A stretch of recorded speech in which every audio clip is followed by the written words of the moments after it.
What's up guys, Gabe here, welcome back to another video. Now today, I'm gonna try to show you 5 different ways in which you can take better photos in midday sun. Now taking photos in midday sun is something that you wanna avoid all the time. Every photographer knows this, and every photographer can tell you that they prefer to shoot either in the morning or during the sunset time. However, sometimes you have to play with the hand that's dealt to you. Sometimes you have clients that can only shoot at midday, or sometimes production takes so long that even if you schedule something for the morning, you end up shooting in midday sun. And what are you gonna do when that happens? Well, here are 5 ways or tricks that'll get you better photos in midday sun. Reason number 1 would be looking for open shade. Open shade is useful because it's cutting down all of the light that's coming from directly above, and you're getting to work with soft, even lighting on your subject. Now, there's not gonna be any backlight or any front light, but the light will be even enough for you to get a good picture. Tip number 2 is to diffuse the light by a 5-way reflector or by a scrim. Diffusers are nothing more than a piece of cloth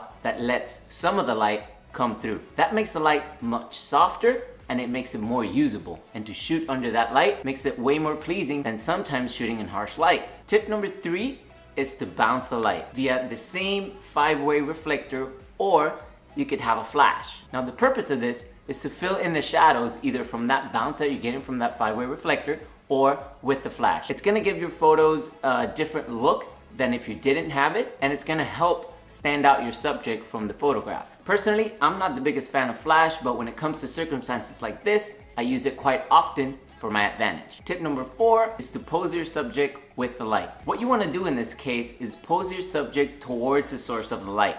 Now the source of the light, we're talking about midday sun, so it's going to be really high up in the sky. So you have to direct your subject to pose with that light. Doing this will help add some interest to your photos, as it will inherently add some drama or some mood to the posing of your subject. Another tip in this same realm, and we'll call this tip 4.5, is that you can use the shadows to your advantage. For example, say that your subject is wearing a hat. Now use the shade from that hat to create that interest, using the harsh light and the deep shadows to create some depth or interest to your photograph. Tip number 5, simply don't. And yes, it contradicts everything I was saying, but if you have the time to wait at least a half hour or maybe 1 hour, I would say go ahead and do so. It's much preferable to have the sun in any other directions, whether it be backlighting your subject or front lighting your subject, but the light will be more even in both cases. Now the problem with midday sun, and why you should avoid it, is because there's a lot of shadows at play. There's shadows under the eyes, under the neck, as well as the environment that your subject is around it. Now, in most cases and in most photographs, there's a lot that you can fix on Photoshop or in post. However, these types of shadows and this type of look is very difficult to get rid of, and although you can create a good picture, perhaps your end result could have been better if you had just waited 30 minutes to an hour. And that's it, and those are 5 ways in which you can take better photos in midday sun. If you like this video, give it a thumbs up.